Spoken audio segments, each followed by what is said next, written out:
বিসমিল্লাহির রহমানির রহিম। মৃত্যুর পূর্বেই জানা দরকার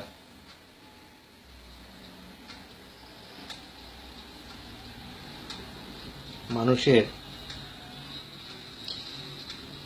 দৃষ্টি, শ্রবণ, স্বাদ, স্পর্শ, গন্ধ এই সমস্ত গুণগুলির অবস্থান কি হবে। শরীরের অবস্থান যদিও অনুমান করা যায়,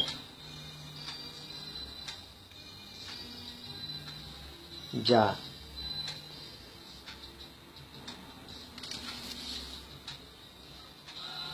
শরীরের পচন,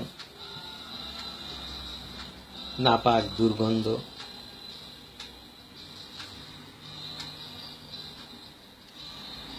সহজভাবেই শরীরের মাংস, পানি,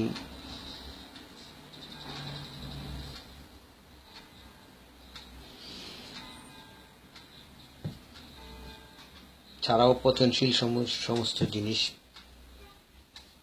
সহসাই মাটি হয়ে যাবে এবং পরবর্তী সময়ে হাড়, নখ, চুল, দাঁত ইত্যাদিও সময় মতো মাটি এবং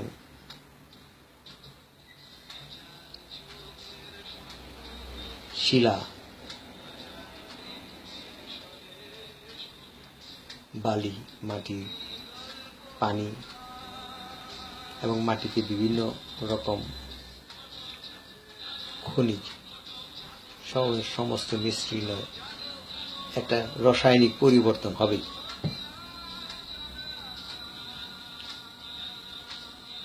আমরা বিজ্ঞানে একটা তথ্য জেনেছি যে বস্তুর অবিনাশিতাবাদ। বস্তুর অবিনাশ নাই, শুধু রূপান্তর হয়। যেমন পানিকে উত্তপ্ত করলে বাষ্প হবে এবং সেটাকে শীতল করলে বরফ হবে। খুব সহজভাবে জানা যায়, দেখা যায়, বোঝা যায়। কিন্তু আমি আমাকে নিয়ে যখন ভাবব যে আমার মৃত্যুর পরে আমার অবস্থা কি হবে, কেউ বলতে পারে না। এবং মানুষ অনুমান করতে পারে যে আমার মৃত্যুর পরে আমার অবস্থাটা কি হবে। অনুমান করা এবং বলতে পারা এটা তো সহজ নয়।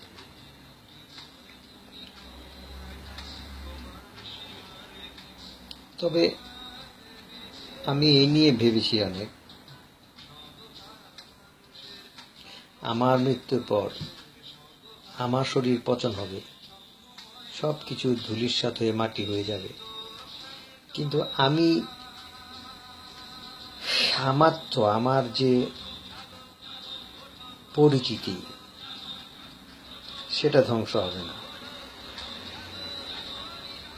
সেটা আর যেভাবেই হোক, ছবির মাধ্যমেই হোক, পুঁথি পুস্তকের মাধ্যমেই হোক, মানুষের মনে স্মৃতি রোমান্থভাবে হোক, লেখনের মাধ্যমে হোক, কিছুদিন সেটা ধরে রাখা যায়। অনন্তকাল সম্ভবপর নয়। কিন্তু আমি আমাকে প্রশ্ন করেছি এবং আমি আমার মতো আরেকটা মানুষকে আমি অঙ্কন করেছি। তার ধ্বংস নাই। আমি যাকে সৃষ্টি করেছি আমি ধ্বংস হয়ে যাব, কিন্তু আমার সৃষ্টির সেই মানুষ ধ্বংস হবে না। তো তারই বিচার হবে। তখন আমার সৃষ্ট যে রূপকার মাহবুব, আমার সৃষ্ট চিন্তাধারায় যে মানুষ, তাকে হয়তোবা হুতামার দণ্ডে অথবা বেহেশতের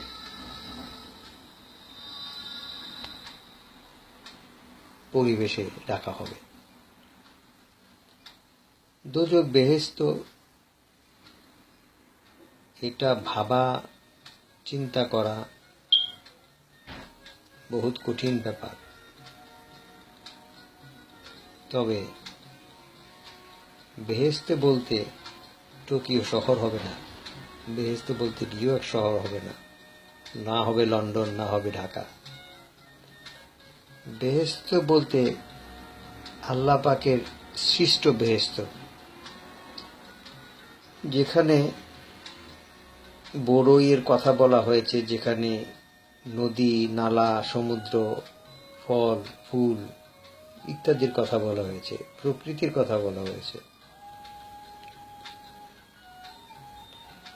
এখন আমরা শহরে থেকে সেই বেহেশতের আসল রূপটা আমরা কিভাবে ভাবব? ধন্যবাদ।